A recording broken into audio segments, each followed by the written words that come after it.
오늘 요한복음 강의 21번째 시간입니다. 오늘은 38절과 5장 38절과 42절 말씀인데요. 그 말씀 중심으로 해서 너희 속에 없는 것들이라는 제목으로 말씀을 전하고자 합니다. 오늘은 지난 시간에 주님께서 스스로 아무것도 할 수 없다라고 말씀하셨었는데요. 그 가운데 다 자세히 말씀드리지 못한 두 가지를 오늘 그 내용을 말씀드리려고 하는 겁니다. 주님께서는 지난 사건들을 좀 설명드리는 겁니다. 명절에, 설 명절이 아닙니다. 유대인들과 안식일 문제에서부터 시작을 해서 그들에게 부족한 점을 지적해 주셨던 거죠. 너희들 내가 왔는데 왜 이 모양이냐, 그런 부분이 아니라 그들의 문제점을 바르게 지적해 준 것입니다. 그래서 두 가지였는데요. 그 너희 안에 말씀이 없다라고 하는 것과 또 너희 안에 하나님을 향한 사랑이 없다라고 오늘 38절과 42절 그 내용인데요. 그 부분을 말씀한 것입니다. 신앙생활에 자부심을 가지고 있는 유대인들에게 있어서 주님께서 이런 말씀을 하셨을 때 그들의 입장에서 보면은 이거 뭐 비하하는 거 아니야? 모독하는 거 아니야? 그런 말처럼 그들은 들릴 수 있었을 것입니다. 이 유대인들은요, 하나님을 잘 믿고 하나님을 사랑하는 것 그 하나로 자신들이 가지고 있었던 기득권, 어떤 그것을 유지하기 위해서 주님을 또 대적하고 있지 않았습니까? 그들이 곧 바리새인들이고 서기관들이었다고 성경은 말씀하고 있습니다. 그러나 주님은 냉철하게 그들이 갖고 있지 못한 중요한 것 두 가지를 오늘 이렇게 말씀해 주고 있는 것입니다. 우리가 이렇게 주님께서 부족한 점을 지적할 때 너 이거 잘못했어 라고 이렇게 정죄하는 것이 아니라 이렇게 말씀하심을 통하여 이것을 믿음으로 받아들이고 고치라 라고 하는 그런 의미로 받아들여야 되는 것입니다. 그러니까 당시의 유대인들도 그렇게 했어야 될 뿐더러 지금 이 시대에도 마찬가지죠. 저와 여러분들이 주님께서 뭔가 말씀하셨으면, 지적하셨으면 받아들여야 된다는 것이죠. 또 고쳐야 된다는 것입니다. 한 가지 예를 말씀드리면 주님께서는 이제 율법에 능하고 깨끗하게 바르게 살아온 건전한 청년 하나에게 이제 말씀을 하셨습니다. 그를 만나시고 또 그를 사랑하셨다라고 이제 말씀을 하고 있는 것입니다. 근데 이 청년에게 부족한 점이 하나 있었다는 거죠. 그것이 마가복음 10장 21절에 말씀을 하고 있는 것입니다. 이 사람은 가지고 있는 게 너무도 많아요. 재산도 많이 있었습니다. 그래서 주님께서 그에게 말씀을 하고 있는 거죠. 내게 있는 것은 무엇이든지 팔아서 가난한 사람들에게 나눠주라. 그리고 나를 따르라. 십자가를 지라. 이런 말씀을 하셨습니다. 이 말을 이제 들은 청년에게는 자기는 모든 것이 좋겠지만 이 한 가지 재물에 대한 욕심을 가지고 있었던 거죠. 근데 자기 것을 버리지 못하는 이런 욕심 때문에 이 치명적인 약점이 이 청년에게 있었기 때문에 그 말씀을 듣고 어떻게 해버렸습니까? 고민하며 그냥 돌아가 버렸어요. 말씀에 순종하지 못하는 그런 분이 있는 거죠. 자, 이러한 치명적인 약점은 이 청년뿐만 아니라 오늘 이 시대에 우리 모두에게도 다 해당하고 있는 부분입니다. 모든 사람들이 다 가지고 있는 것이죠. 다만 그것을 내가 깨닫지 못하고 발견하지 못하니까 그것이 문제가 되고 있는 것입니다. 우리는 이 시간을 통해서 우리의 부족한 부분을 오늘 말씀을 통해 살펴보고 우리 자신을 고쳐 나가기를 간절히 원합니다. 말씀드린 것처럼 사람마다 약점이 있다고 말씀드렸는데요. 어떤 일은 다 좋은데 인내심이 없는 사람이 있어요. 이게 약점이죠. 다 좋은데 이런 인내심이 부족한 사람. 또 어떤 일은 담력이 없고 또 어떤 사람은 지혜가 없는 사람이 있잖아요. 또 어떤 일은 믿음이 없는 사람. 그런데 없는 것보다 더 큰 문제는 가지고 있는 것들이 또 이거 문제가 있을 수 있어요. 뭐 어떤 것을 가지고 있습니까? 어떤 일은 고집이 너무 세요. 꺾을 줄 몰라. 또 어떤 사람은 탐욕이 너무 강해. 이 청년처럼 어떻게 보면 욕심 있는 거죠. 또 어떤 사람은 정욕이 너무 강하고 어떤 사람은 자존심이 너무나 센 사람이 있습니다. 그래서 이렇게 세고 크고 강한 것이 더 큰 문제인 것을 우리가 알 수 있는 거죠. 없어서도 문제고 있어서도 문제고. 바리새인들은 믿음이 없으면서도 자존심은 있어요.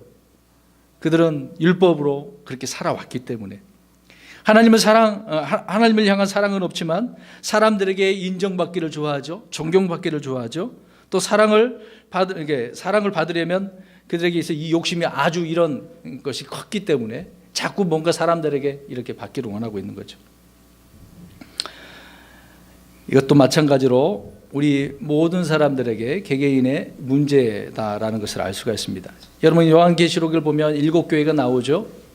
이 7개의 교회에 보면은 주님께서 그 교회를 향하여서 칭찬해 주시기도 하고 그들의 문제점을 지적해 주시기도 하셨습니다. 네 교회를 좀 말씀드리려고 하는데요. 에베소 교회는 어떻습니까? 무엇이 그들에게 책망할 것이 있었다고 말씀을 하고 있는 거죠? 처음 사랑을 버렸다. 잃어버린 게 아닙니다. 버린 거예요. 그냥 사랑을 버린 거예요. 잃어버린 게 아니라.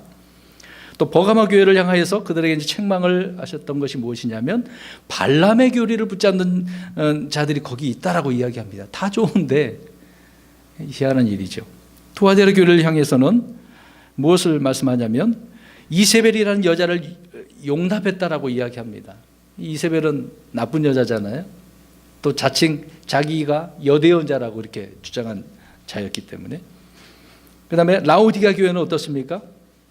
차지도 돕지 않은 그런 것을 책망하시면서 공고하십니다. 내가 내게 공고하노니 너는 내게서 불러 정지한 금을 사서 부유한 자가 되고, 아니 그들 입장에서는 자기들은 부유하다고 그랬는데 주님께서는 가난하다고 이야기하잖아요. 주님께서 불러 정지한 금을 사라고 이야기합니다. 또 하나는 야 눈이 이제 문제가 있는 거죠. 눈에 무엇을 바르라고 그래요? 안약을 사서 그렇게 바르라는 것이죠. 왜? 눈이 있어도 제대로 보지 못하니까. 그들의 문제점을 이렇게 지적하시면서 권면해주고 있는 것입니다. 그래서 계시록 3장 19절에 보면 그들의 이제 그 교회의 결론이 무엇이냐면 내가 사랑하는 자들을 다 책망하고 징계하노니 그러니 열심을 내고 회개하라. 자 보세요. 책망하고 징계하는데 누구에게? 사랑하는 자들이라고 말씀을 하고 있습니다. 아무나 그렇게 징계한 건 아니죠. 사랑하는 자들. 주님은 사랑하는 자들을 향하여서 책망하시고 이렇게 징계하시면서 말씀을 보내시는 겁니다. 근데 아무 관계없는 자들을 이렇게 징계하지 않으신다는 거죠.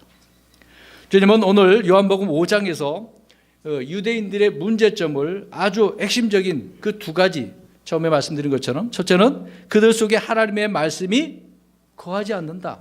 또 하나는 그들 속에 하나님을 향한 사랑이 없다. 이것도 역시 마찬가지로 유대인들만의 문제가 아니죠. 오늘 이 은혜의 시대에 있는 저와 여러분에게도 마찬가지입니다. 이것이 우리의 문제고 교회의 문제고 이 시대의 문제가 아니겠습니까? 그러면 저와 여러분 안에는 하나님의 말씀이 거하고 있습니까? 이렇게 질문을 던진다면 우리는 어떻게 대답을 할까요? 거하게 있습니다. 아멘. 거하고 있습니다. 근데 어떤 분은 대답 못하신 분이 계실 수도 있고. 그럼 말씀이 우리 속에 없으면 무슨 문제가 있을까요? 무슨 일이 있을까요? 그 부분을 우리 이제 8가지로 좀 나눠서 생각해 보려고 합니다. 우리 요한복음 15장 7절 가서 보십시오. 이제 문제가 생겼습니다. 오늘 분명히 예수님께서 그들을 향하여 두 가지, 먼저 첫 번째 지금 살펴보는 겁니다. 말씀이 속에 없다. 그 얘기를 하고 있어요. 그럼 말씀이 속에 없으면 무슨 문제가 생기는가? 요한복음 15장 7절입니다. 시작. 너희가 내 안에 거하고 내 말들이 너희 안에 거하면 너희가 원하는 바를 구하라.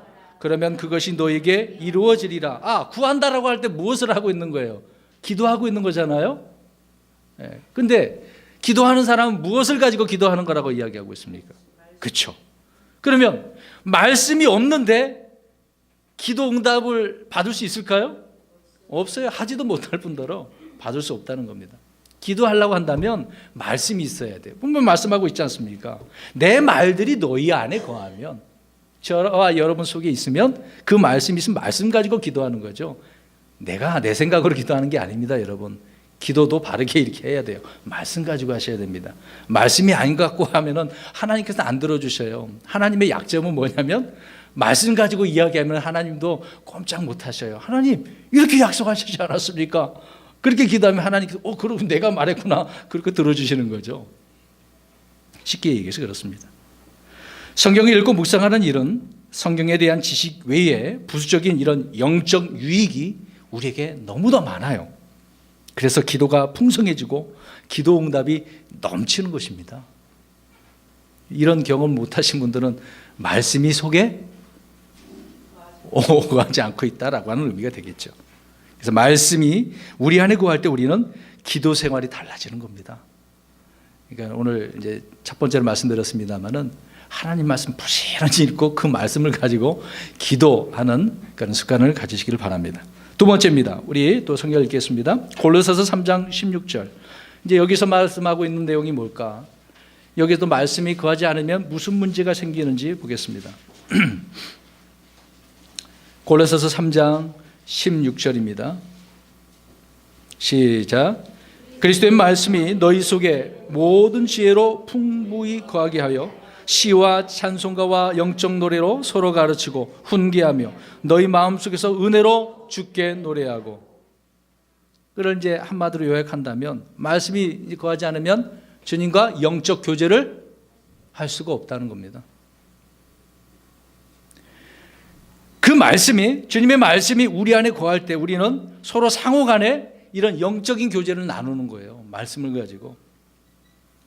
읽은 말씀처럼 말씀이 없는 사람들은 세상 이야기로 그 화제가 항상 가득 차 있지 않습니까? 그것을 관심을 가지고 있지만은요, 말씀이 우리 속에 풍성할 때 오늘 이 말씀처럼 시와 찬송가, 영적인 노래가 넘치는 거죠.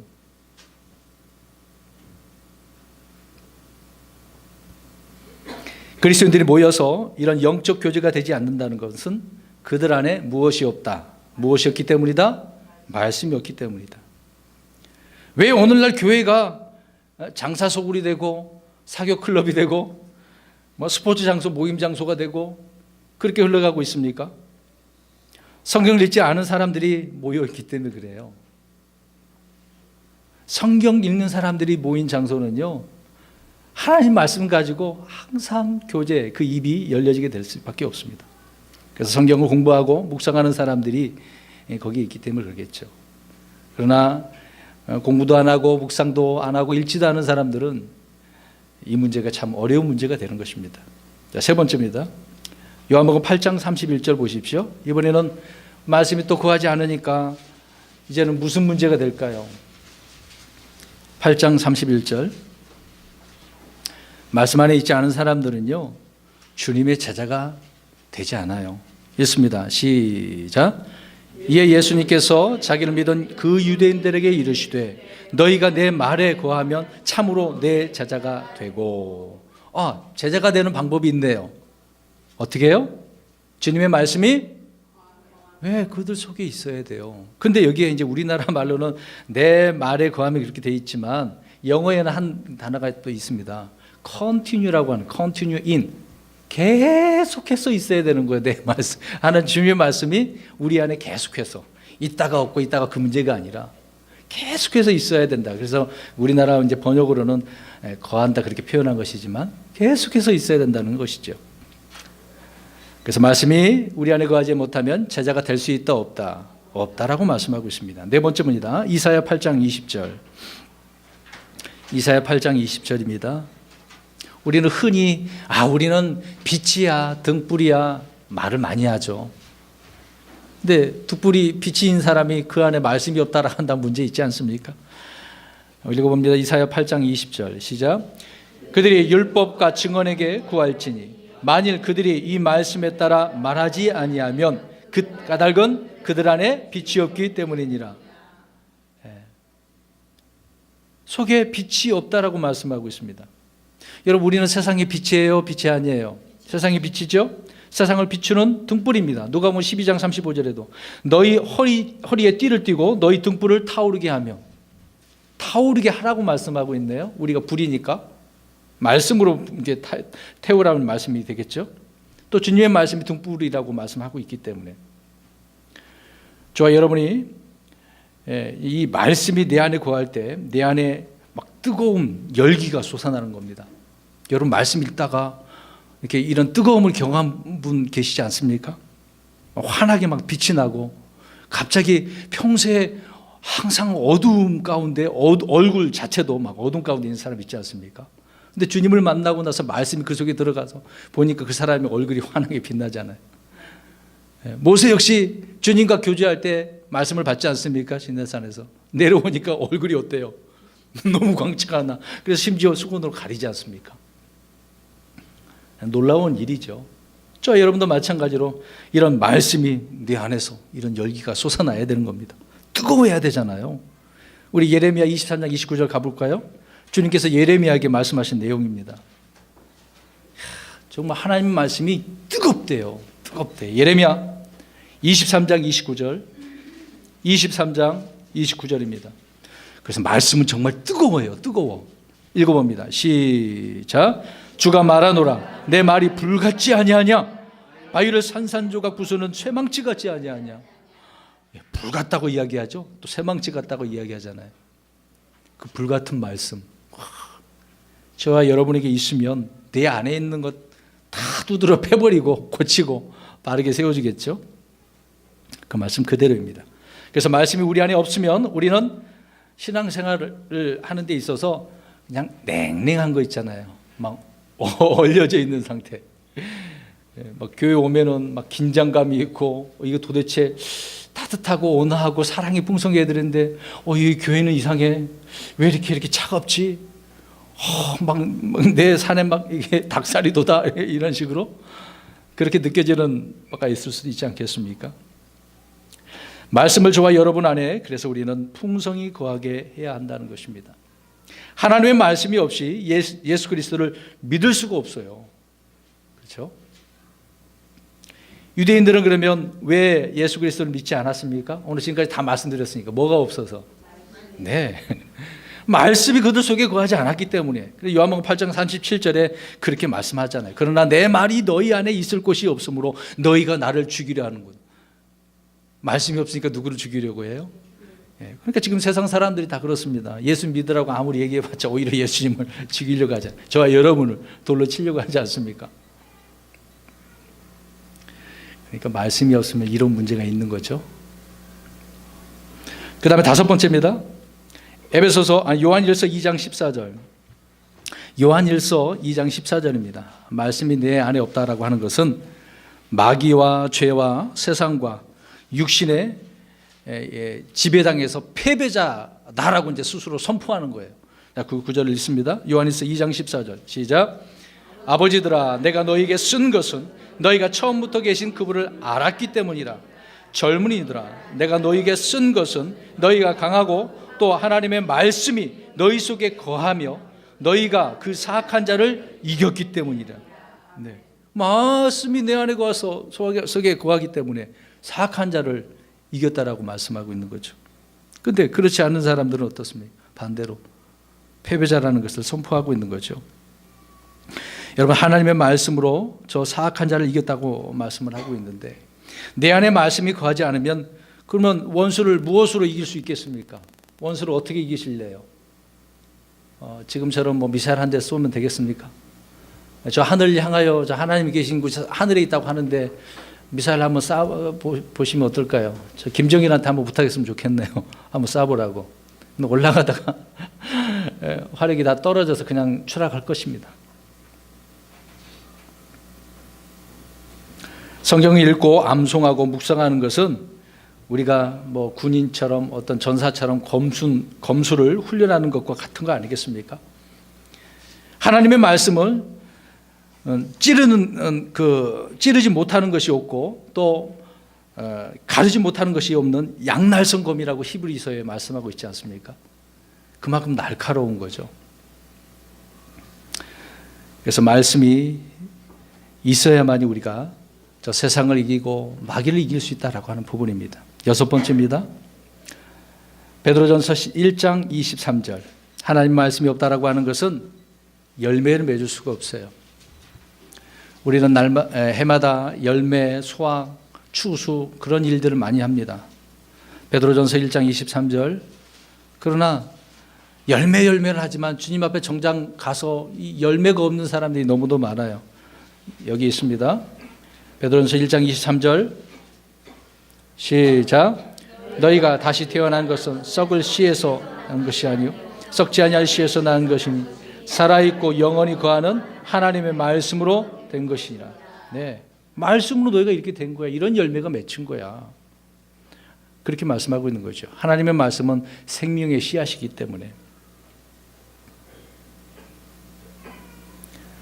야고보서 1장 18절에도 그분께서 자신의 뜻에 따라 진리의 말씀으로 우리를 낳으셨으니 이것은 우리가 그분의 창조물 중에 첫 열매 종류가 되게 하려 하십니다. 무엇으로 낳아서 이렇게 열매가 됐습니까? 말씀으로.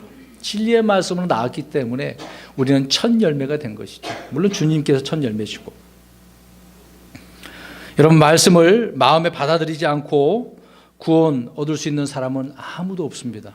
말씀이 그 속에 들어가지 못하면 안 된다는 거죠. 왜? 말씀은 씨앗이기 때문에. 씨앗이 없는 곳에서 자라나고 열매를 맺을 수 없는 것은 당연한 것 아니겠습니까? 여러분, 성경에 씨 뿌리는 비유에서 그래서 30배, 60배, 100배 그렇게 열매를 맺었다고 하지 않습니까? 그러면 30배, 60배, 100배의 열매를 맺는다고 할 때 어떤 의미로 그렇게 많이 맺었을까요? 예? 씨앗을 많이 뿌려서 땅이 어떻게 해요? 좋아서? 네, 맞습니다.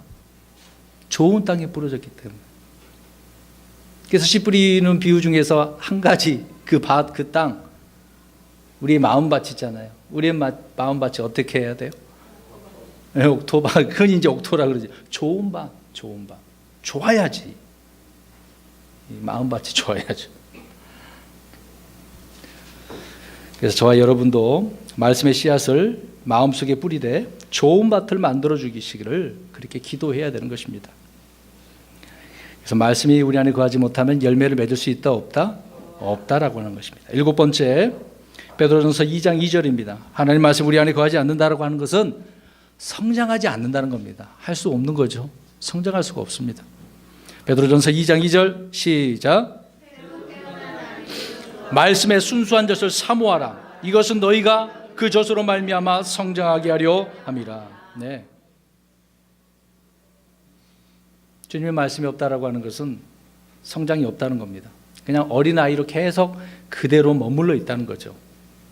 여러분, 우리가 자녀를 낳는 그런 부분이 많이 있습니다만은 낳았어요. 근데 잘하지 않으면 문제가 있는 거 아닙니까? 뭔가 비정상이잖아요. 병이 있는 거 아닙니까? 나이에 맞게 자라야 하고 나이에 맞게 생각을 하고 말하고 행동해야 되는 거죠. 근데 교회 뭐 1년이고 10년이고 20년이고 갔는데도 똑같아. 그러면 이 사람이 지금 어떤 상태라는 거죠? 어린이. 잘하지 않은 상태잖아요. 한 달이고 1년이고 뭐 이렇게 시간이 흐르면은 자라나서 정말 훌륭한 그리스도인이 되어야 되는데 여전히 맨날 탈라고만 하고 뚜정대기만 하고 불평만 하고 왜 나는 안 줘요? 이런 식으로 그러면 안 되겠죠. 기도할 때도 왜 뗐어? 그런 사람들은요. 하나님, 왜 저 사람은 이렇게 줬는데 왜 나한테는 기도 안 들어주세요? 이런 식으로 떼쓴단 말이에요. 말해주세요. 나 안 주면 울 거예요. 하나님 손해지 내 손해입니까? 이런 식으로 또 하나님한테 막 죄책임 떠넘기고 말이에요. 그렇게 되는 겁니다. 우리 고린도전서 13장 11절 보겠습니다. 바울이 자라나야 된다고 말씀하고 있는데요. 자, 고린도전서 13장 11절 시작. 내가 아이였을 때에는 아이처럼 말하고 아이처럼 깨달으며 아이처럼 생각하였으나 어른이 되어서는 아이의 일들을 버렸노라. 이제 어른이 되었으면 아이의 일들을 버려야죠. 투정하고 불평하고 칭얼대고 이런 거는 버려야죠. 어른스러운 그런 모습을 보여줘야 되지 않겠습니까? 훌륭한 그런 그리스도인이 그런 모습이 드러나야 되는 거죠. 그래서 말씀이 거하지 않으면 계속 어린아이로 머물게 되어지는 겁니다. 아이들은 자기밖에 모르잖아요. 그래서 자꾸 나. 우리 뭐 아영이가 얘기했지만 아영이 어렸을 때 이렇게 표현해요. 나라고 표현 안 하고 아영이가 할 거예요. 아영이 있고 아영이 있고. 아직도 기억해요. 그런 말을 하니까 예전에 다녔던 장로교회 그 자매님이 공주라고 막 그 정도 빗대서 말을 했습니다. 아이들은 그렇게 되겠죠. 왜요? 고린도전서 3장 1절에 보면은 갓난 아이들처럼 이렇게 말하기 때문에 행동하기 때문에 생각하기 때문에 그러는 거죠. 여러분, 왜 그럴까요? 말씀드린 것처럼 잘하지 못하기 때문에. 어린아이, 갓난아이들은 항상 그래서 젖을 먹어야 됩니다. 딱딱한 것, 더 맛있는 것도 있는데 못 먹는 거예요. 이빨이 없는데 어떻게 단단한 것을 씹겠습니까? 자랄 때까지 기다려야 되고, 그럼 자라났으면 씹어 먹을 수 있도록 돼야 되는 거 아니겠습니까? 근데 교회 오래 다녔는데도 못 씹어 먹어. 이 말씀이 도대체 무슨 말씀이야? 말씀을 분명히 듣긴 들었는데 아직도 헤매고 어떻게 해야 될지도 모르는 분들이 있는 거죠. 그래서 히브리서 5장 12절부터 14절에 시간으로 보건대 너희가 마땅히 가르치는 자가 되어야 할 터이나, 성장해서 이미 다른 사람을 가르쳐 줘야 되는데 오히려 또 어떻게 하고요? 계속해서 가르침을 받아야 돼. 또 배워야 돼. 그런 사람들이 많은 거죠. 자, 왜 잘하지 못했습니까? 왜 이런 현상이 일어나는 거예요? 뭐가 없기 때문에? 말씀이 없기 때문에. 우리 사도행전 보겠습니다. 12장 24절. 그래서 말씀이 자라나야 돼요. 자라나면 얼마나 놀라운 역사가 일어나는지 보겠습니다.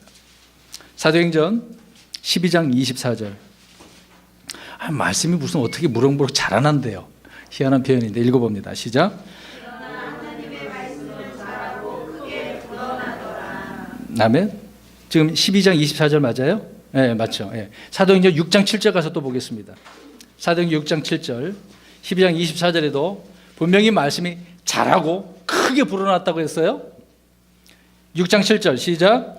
하나님의 말씀이 자라나서 예루살렘에서 제자들의 수가 크게 늘어나고 제사장들의 큰 무리도 믿음에 순종하니라.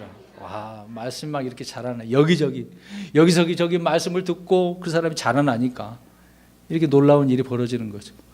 수가 또 막 늘어나네요. 근데 말씀의 부흥이 이렇게 일어나야 됩니다. 교회는요, 그냥 사람이 많이 채워졌다고 해서 그게 부흥한 교회가 아니에요. 느헤미야서 보면 말씀의 부흥이에요. 그 말씀을 듣고서 그 말씀을 가지고 믿고 순종하고 신뢰했더니 놀라운 역사가 일어난 것이거든요. 성벽 재건도 순식간에 50일 만에 되지 않습니까? 말씀의 부흥이거든요. 말씀의 부흥. 하나님의 말씀이 있으면 그래서 말씀이 이렇게 증거하고 자라나는 것입니다. 왜? 하나님의 말씀은 생명이 있기 때문에 그러는 거죠. 사도행전 19장 20절에 이와 같이 하나님의 말씀이 강력하게 자라고 세력을 얻으니라. 와, 세력도 얻네요. 말씀의 권능이죠. 그래서 우리는 이 말씀을 우리 안에, 내 안에 새겨두고 숨겨두고 쌓아두어야 됩니다. 차곡차곡 많이 쌓아두는 게 좋아요. 욥기서 22장 22절을 우리 읽어봅니다. 욥기서 22장 22절 읽습니다. 시작. 원하건대 그분의 입에서 법을 받고 그분의 말씀들을 내 마음속에 쌓아두라. 네, 마음속에 쌓아두어야 될 것이 무엇이라고요? 말씀들을요. 많이 쌓아두세요. 말씀으로만 우리는 강건하게 되고 성장할 수 있기 때문에 그렇습니다. 마지막 8번째네요. 말씀이 내 안에 없다라고 하는 것은 로마서 10장 17절. 믿음이 없다는 겁니다. 말씀이 없는 사람은 믿음이 없는 거예요. 10장 17절. 우리 많이 읽는 말씀이죠. 말씀과 믿음의 관계가 나무와 같은 거예요. 말씀은 뿌리이고 믿음은 열매죠. 읽어봅니다. 시작. 그런즉 이와 같이 믿음은 들음에 의해 오며 들음은 하나님의 말씀에 의해 오느니라. 아멘. 말씀 없이 믿음이 있을 수 없다라는 거죠. 말씀을 들으면 믿음이 생기는 겁니다. 근데 말씀을 들어도 온전한 말씀, 올바른 말씀을 들어야 되겠죠. 엉뚱한 말씀, 사람의 말을 들으면 큰일 납니다. 저와 여러분이 성경을 읽으면 읽을수록 우리의 믿음은 점점점 어떻게 될까요? 성장하고 커지는 겁니다. 커지는 거예요. 그래서 큰 믿음이라고 하는 겁니다. 백부장 보십시오. 이스라엘은 없었는데 그 사람이 큰 믿음을 가진 거 아닙니까? 로마서 10장 8절과 디모데전서 4장 6절에 보면은요, 믿음의 말씀이라고 되어 있어요. 믿음의 말씀, 믿음의 말씀. 이 믿음의 말씀이란 믿음을 생성해 주는 말씀이라는 뜻이거든요. 이해되셨습니까? 다시 설명드릴까요? 믿음의 말씀이란 믿음을 어떻게 해주는 말씀이다? 생성해 주는 거예요. 자라나게 해주는 거란 말입니다. 살아나게 하는 거죠. 더 크고 강한 믿음을 소유하고자 한다면 우리 속에 무엇이 풍성히 거해야 된다? 말씀이 풍성히 거해야 된다. 그래서 말씀이 거하지 않으면 진리를 알 수 없고 예수 그리스도를 알 수가 없습니다. 그래서 주님은 성경을 읽으라, 찾아보라, 공부하라고, 연구하라고 이렇게 명령하고 있는 거죠. 그 일을 우리가 지금 하고 있습니다. 또 온전히 다 해내야 되겠죠. 저 여러분들이 성경에 있는 일은 단순히 지식을 들리고 많은 사람들이 자랑하려고 하는 건 아니잖아요. 이제 이런 대화를 이제 목사님들과 많이 합니다. 이제 지식이 교리가 이제 들어오게 되었으니까 이제 그것을 많은 사람들에게 이제 자랑을 한단 말이죠. 알리고 싶으니까. 물론 정말 저 사람을 건져 오기 위해서 우리가 그렇게 하는 경우도 좋습니다. 그런데 다 알았어. 그 다음은 어떻게 할 거냐? 이제 그런 말을 말합니다. 그 다음은 뭐? 어떻게 할 건데? 그 다음. 그래서 뭐 이런 식으로 이야기를 하거든요. 알았으면 어떻게 하라는 것입니까? 예, 순종해야 되겠죠. 말씀 자라나게 해야죠. 지식으로만 그치니 남을 판단하고 계속해서 자기 밑으로 내려다 보는 거죠. 이제 나를 알았으니까 너는 모르지? 이렇게 약 올리는 것처럼 그래서는 안 됩니다. 우리가 이제 사이트도 우리 있습니다만은 우리 성도님들은 무슨 글 같은 거 올리는 거 신중히 생각하셔야 됩니다. 댓글도 신중히 다루셔야 돼요. 여러분 인터넷에 올라온 그 기사들 내용 중에 내가 댓글 하나 달으면 사람들이 어떤 생각을 하고 댓글을 달을까요? 또 생각이 다 같지 않기 때문에요. 그 말 한마디 때문에 엄청난 비방이 오게 되어지는 것입니다. 안다는 게 좋아요. 이제 그것을 보고 막 더 화가 나고 나도 막 욕설을 공격하고 그런 일이 생기는 거거든요. 그리스도인은 그래서는 안 됩니다.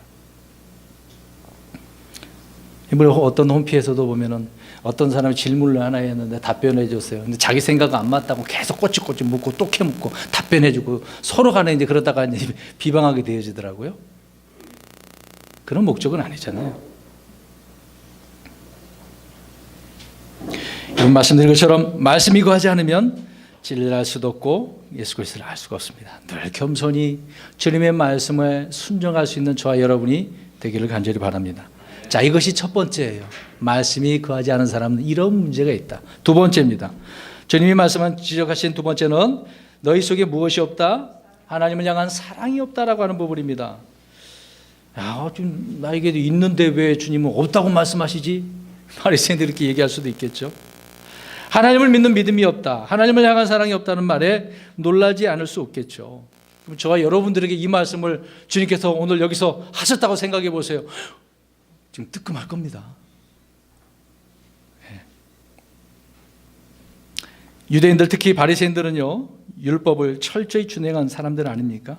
그럼에도 불구하고 그들 안에는 주님을 향한 하나님을 향한 사랑이 없다라고 말씀합니다. 9절 또 보겠습니다. 누가복음 11장 42절. 11장 42절입니다. 누가복음 11장 42절. 읽어봅니다. 시작. 그러나 바리새인들아 너희에게 화가 있을지어다. 너희가 박하와 운향과 온갖 종류의 채소의 11조는 들이되 판단의 공의와 하나님을 향한 사랑은 넘어가는 도다. 너희가 마땅히 이것들도 행했어야 하거니와 다른 것도 행하지 않은 채 내버려 두지 말아야 하느니라. 아멘. 다른 거 열심히 다 잘해. 근데 뭐가 없어요? 사랑이 없이 그냥 넘어가. 여러분, 하나님을 향한 사랑이 없이도 사람들은 하나님을 사랑한다고 하면서 많은 일을 해요. 할 수도 있어요. 근데 이것을 무슨 행위라 그래요? 이제 오늘날 표현을 한다면 종교 행위예요. 종교 행위. 성경은 말씀합니다. 하나님 향한 사랑이 없이 무슨 일을 해도 그것을 주님께서는 인정하지 않으신다는 거예요. 소리 나는 뭐요? 꽹과리. 여러분 우리나라 그 참 그런 것 같아요. 우리나라 이제 풍습이지만 놀이터에서 앞장서서 치는 사람이 무엇을 인도하잖아? 꽹과리로. 사실 옛날 분들은 그 소리가 좋을 수도 있어요. 근데 그 소리는 왜 소리 냅니까? 그 소리, 왜 꽹과리가 왜 있나요? 우리나라 풍습에. 뭘 하려고? 그것으로. 시끄럽게 해서 무엇을 하려고? 모르세요? 한국 사람 아닙니까? 흥을 돋기 위해서 하는 거예요? 그건 뒤에 목적이 원래 이 시끄러운 소리는 왜 내냐고요? 옛날 표현으로 귀신 쫓으려고, 마귀 쫓으려고 하는 거죠. 이 놀이편은 원래 그게 목적이었었습니다. 마귀 쫓으려고. 그러니까 소리가 듣기 싫은 소리 막 퀴퀴 소리 내는 거죠. 누가 그런 소리 좋아하겠어요? 여러분, 무엇인가 되기 위해 일을 했다 할지라도 그 일이 하나님을 향한 사랑이 우리 속에 있지 않다라고 한다면 그가 한 그 모든 일은 아무것도 아니라고. 나는 아무것도 아니다. 내게 아무 유익이 없다. 바울이 고린도전서 13장에 이렇게 고백을 하지 않습니까? 아무 유익이 없어요. 그러므로 바리새인들을 비롯한 유대인들의 이 율법적 행위는 아무것도 아니다라는 겁니다. 유익이 되지 못하죠.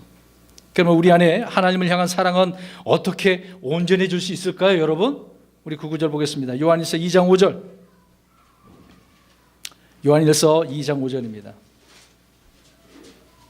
요한일서 2장 5절 시작.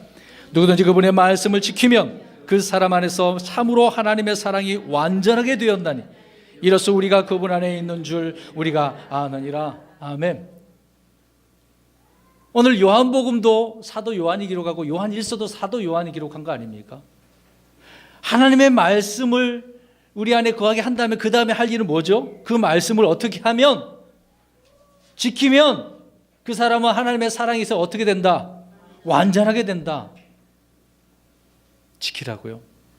하나님의 말씀 그냥 머리로만 두는 게 아니라 우리의 삶을 통해서 그것을 이루어내는 거 아닙니까? 순종하는 거죠. 말씀을 지켜야 하나님을 향한 사랑이 완전해진다고 말씀하고 있습니다. 그래서 이 말씀을 통해 우리는 말씀과 하나님을 향한 사랑의 관계를 알 수가 있는 거죠. 말씀이 마음속에 없었던 사람에게 하나님을 향한 사랑이 마음속에 있을 수가 없다라고 하는 것입니다. 하나님을 향한 사랑은 하나님의 말씀을 대하는 이런 태도에서 드러나는 거예요. 태도. 이게 태도가 듣고 순종해야 되는데 그런 태도가 아닌 사람이 있거든요. 너 오늘 무슨 말 하는가 한번 들어보자. 이런 식으로 있으면 안 되는 거겠죠. 그 말씀을 들으면 내가 순종하려고, 오늘 이 시간도 저와 여러분이 말씀을 듣고 순종하려고 그런 거 아닙니까? 그런데 오늘 김경호 목사가 무슨 말을 하는지 한번 들어보자. 바로 말 하나 틀리는가. 이런 식으로 이렇게 앉아있으면 이게 이 예배는 잘못된 겁니다. 태도가 중요하죠. 주님께서 말씀합니다. 요한복음 14장 21절에 내 명령들을 가지고 그것들을 지키는 자가 나를 사랑하는 자니. 잘 보세요. 명령들을 지키는 사람은 주님을 어떻게 하는 사람이다? 사랑하는 사람이에요. 근데 오늘 요한복음 5장에 말하고 있는 유대인들, 바리새인들은 어떤 사람이에요? 사랑하지 않은 사람. 그들 속에 뭐가 없어요? 말씀이 없어요. 말씀도 없고 사랑도 없고 두 개가 연관이 있는 건데 다 없어요. 안 되는 거죠. 하나가 없으니까 그 다음부터 안 되는 거예요. 다 없으니까. 우리 속에 하나님을 향한 사랑이 있는가 없는가에 대한 문제는 전적으로 주님의 말씀을 지키는가 그렇지 않은가에 달려져 있다는 것입니다. 하나님의 말씀을 지키지 않고 하나님을 사랑할 수 있는 사람은 없기 때문이겠죠. 하나님의 말씀을 믿지 않고 하나님을 사랑한다는 것은 거짓말이고 위선입니다. 자, 그러면 여기 고개를 들고 쳐다보세요. 하나님 사랑하세요? 네, 대답 안 하는 사람은 어떻게 무슨 말 할까? 지금 겁나서 대답 안 하는 사람이 있을지도 몰라. 그럼 말씀에 순종하고 계십니까? 이거 소리가 안 나잖아. 이상하잖아 이거. 사랑한다고 그랬는데 왜? 일주일 동안 그러면 말씀에 순종하셨습니까? 열심히요? 부족하더라도. 말씀이 중요한 거예요. 말씀이 있어야 됩니다. 왜? 사랑이 앞서서 진리가 있죠. 또 사랑이 앞서 말씀이 있습니다. 우리 요한복음 14장 23절 24절 읽겠습니다. 요한복음 14장 23절 24절. 앞에 부분만 읽어야 되겠네. 다 읽어야 시간이 없어서. 우리 읽어봅니다. 시작. 예수님께서 그에게 대답하여 이르시되 사람이 나를 사랑하면 내 말들을 지키리니. 예, 아멘. 맞아요. 나를 사랑하면 내 말들 지킨다. 이제 이 말씀을 이제 들으셨으니까 이제 이번 한 주간 동안 열심히 이 말씀 따라 행하셔야 될 것입니다. 여러분, 누가 나를 사랑한다면 그는 내 말을 업신여기지 않겠죠? 무시하지 않겠죠? 왜곡하지도 않고 우물을 달지 않고 그렇구나 이런 관계가 되지 않겠습니까? 신랑 대신 우리 예수님께서 신부인 우리에게 말씀을 하고 있는데 왜 이런 말을 하세요? 따지고 들면 어떻게 해요? 네? 신랑 대신 우리 주님은 부드러운 음성, 사랑의 음성으로 우리에게 이렇게 말씀해 주고 있는데 그 말씀을 신부가 그렇습니다, 사랑합니다, 나를 위해서 이런 말씀해 주시는군요, 그래야 되는데요. 삿대질하고 따지면 되겠습니까? 하나님을 향한 사랑이 내 마음속에 있으면 자연히 하나님의 말씀을 듣고 믿고 순종하게 되어져 있습니다. 그렇게 될 수밖에 없어요. 신약 성경에서 하나님이 세상을 사랑한 유일한 증언의 말씀이 있습니다. 요한복음 3장 16절 암송하셔도 되는데 옛날 성경으로 암송하면 안 맞으니까 적어보십시오. 요한복음 3장 16절을 우리가 흔히 이 구절을 암송까지 하고 있습니다. 하나님께서 얼마나 우리 이렇게 사랑하시는지 읽겠습니다. 시작. 하나님께서 세상을 이처럼 사랑하사 자신의 독생자를 주셨어요. 이것은 누구든지 그를 믿는 자는 멸망하지 않고 영원한 생명을 얻게 하려 하심이라. 아멘. 주님께서 이렇게 사랑하셨으니 그 주님을 영접하고 믿으면 무엇을 얻게 된다? 영원한 생명을 얻게 되는 거죠. 하나님께서는 자신의 아들, 이 독생자를 주셨습니다. 이렇게 주셨어요. 저와 여러분을 위해서 우리 죄 때문에 십자가에 죽게 하시고 건져주시기 위해서 영원한 생명을 주기 위해서 이렇게 주셨단 말입니다. 그래서 말씀이 육신이 되신 예수 그리스도를 이렇게 주셨기 때문에 그분을 받아들이면 돼요. 그래서 말씀이신 예수님이 내 안에 어떻게 해요? 거하게 되는 거예요. 그 주님을 받아들이는 겁니다.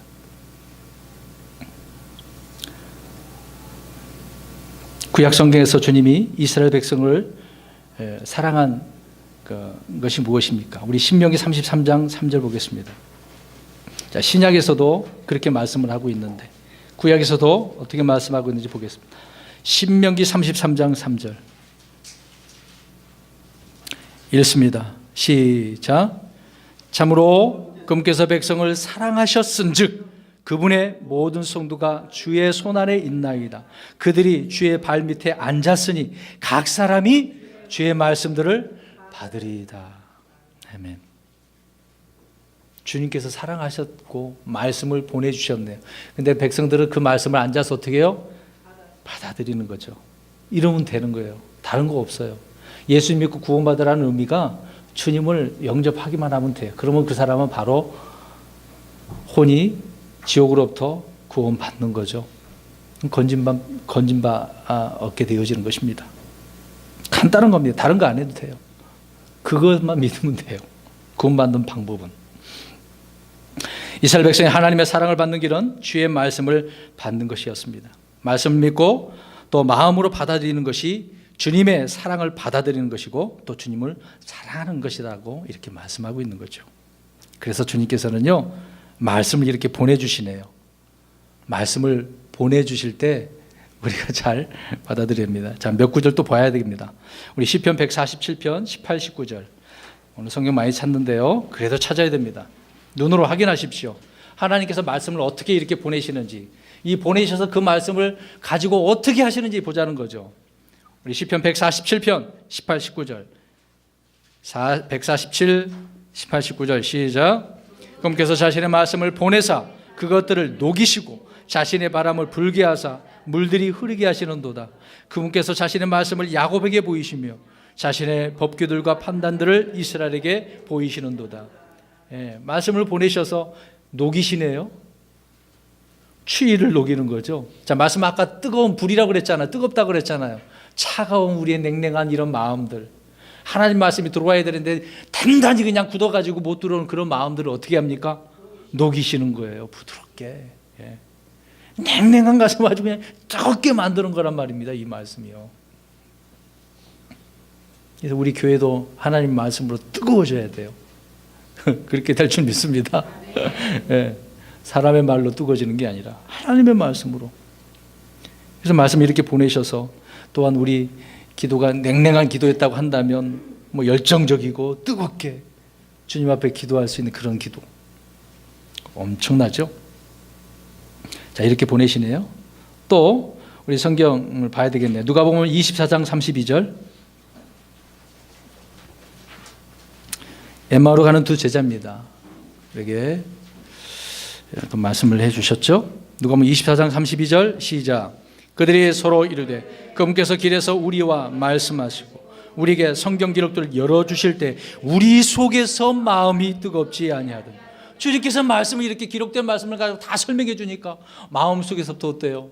뜨거워진다니까. 여러분 성경을 이렇게 알게 되어지면요 마음이 뜨거워집니다. 기쁜 거죠. 또 시편 107편 19절 20절 또 하나님께서 말씀을 보내주시네요. 어떤 말씀을 보내주신지 보겠습니다.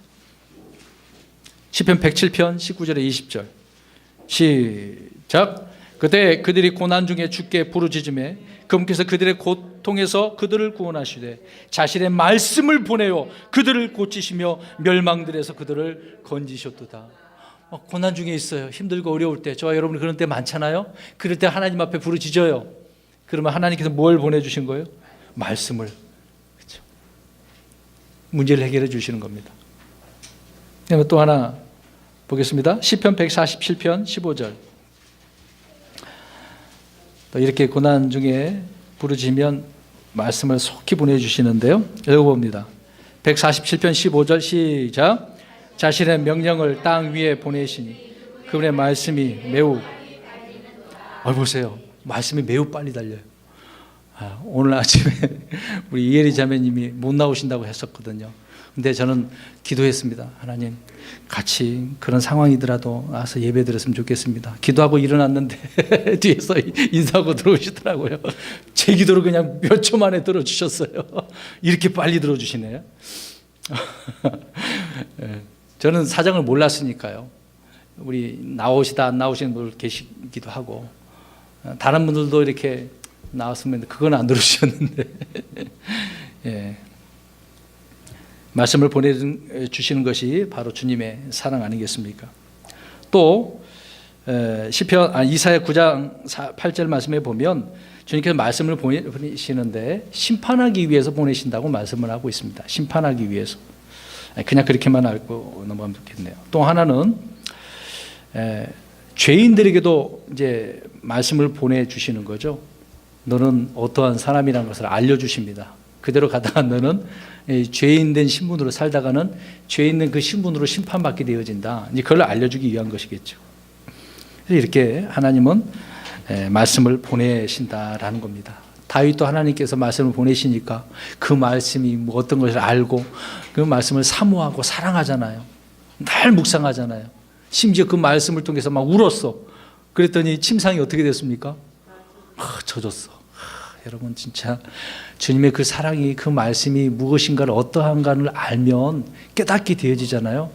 말로 표현할 수 없을 정도로 내 마음이 이렇게 간절하게 되어지는 겁니다. 그렇게 되기를 주의 이름으로 축원합니다. 그럼 저와 여러분 안에는 하나님을 향한 사랑이 있습니까? 네, 있죠. 하나님을 사랑하라라고 하는 것은 성경의 명령이죠. 말씀이기 때문에. 또 그 말씀 지키면 그것이 드러나는 것이니까. 자, 그러면 하나님을 사랑하게 되어지면 네 가지가 있습니다. 그냥 간단하게만 말씀드릴게요. 로마서 8장 28절에 보면은요, 모든 것이 합력하여 무엇을 이룰까요? 선을 이루는 거예요. 말씀 있는 사람은 이런 선을 이룬 것을 경험하게 될 겁니다. 그 다음에 두 번째로는 고린도전서 8장 3절에 보면은요, 하나님이 그 사람을 아신대요. 이게 무슨 말인가? 성경 구절 읽어봐야 되겠네요. 읽어봅니다. 고린도전서 8장 3절. 사랑을 통해서 아시는 거래요. 고린도전서 8장 3절 시작. 그러나 어떤 사람이 하나님을 사랑하면 그분께서도 바로 그 사람을 아시느니라. 보세요. 저와 여러분이 주님의 말씀을 사랑하고 지키잖아요. 하나님께서 아셔요. 왜? 그 말씀이 그렇게 역사한 것이기 때문에 우리의 속을 훤히 다 알아보시고 아시는 분이죠. 아셔요. 우리가 안다는 표현은 그냥 그 사람의 이름, 어느 정도 아는 것, 그런 게 아니잖아요. 그 사람의 인격, 모든 것을 다 안다는 겁니다. 세 번째로 요한일서 4장 20절부터 21절. 그러면 사랑하게 되면 형제를 사랑하게 되어진다라고 말씀합니다. 형제 사랑. 형제. 안 찾아보셔도 됩니다. 하나님을 사랑하면 그 사랑은 반드시 이렇게 이웃 사랑으로, 형제 사랑으로 드러나는 거죠. 예수님께서 대언자의 강령, 선지자의 강령을 물어보시지 않았습니까? 위로 하나님을 사랑하고 아래로는 내 이웃을 내 몸과 같이 사랑하라. 사랑이죠. 사랑. 네 번째 마지막입니다. 데살로니가 후서 3장 5절. 자, 이 구절을 읽어봤으면 좋겠습니다. 이게 우리에게 있는 겁니다.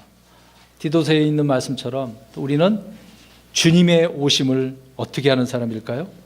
자, 읽어봅니다. 데살로니가 후서 3장 5절 시작. 주께서 너희 마음을 인도하사 하나님을 사랑하게 하고 또 인내하며 그리스도를 기다리게 하기를 원하노라. 아멘. 우리의 마음을 인도하시고 또 사랑하게 하시네요. 하나님께 그렇게 만드셨어. 그러니까 인내하면서 주님을 어떻게 합니까? 오심을 기다리는 거예요. 이제 머지않아 주님 오신다고 약속하지 않았습니까? 이제 얼마 안 남았어요. 주님의 말씀하신 대로 얼마 안 남았어요. 이제 오시면 이 세상은 이제 환난 가운데 들어가게 되지 않습니까? 다 죽어요. 죽어. 주님의 심판이 이렇게 되어 있습니다. 우리는 그래서 주님의 오심을 기다리는 거죠. 사모하는 겁니다. 그런데 살아간다고 한다면서 사모하지 않으면, 기다리지 않는 사람은 위선자예요. 거짓말쟁이죠. 오늘 말씀을 정리합니다.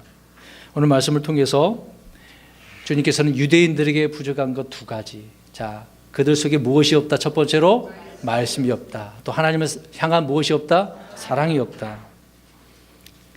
그들 속에 이 두 가지 없었던 것을 우리가 살펴보았습니다. 한번 점검하시고 내 안에 이 말씀과 사랑으로 넘치게 하셔서 이번 한 주간 동안도 주님의 영광을 드러낼 수 있는 저와 여러분의 삶이 되시기를 주의 이름으로 축원합니다.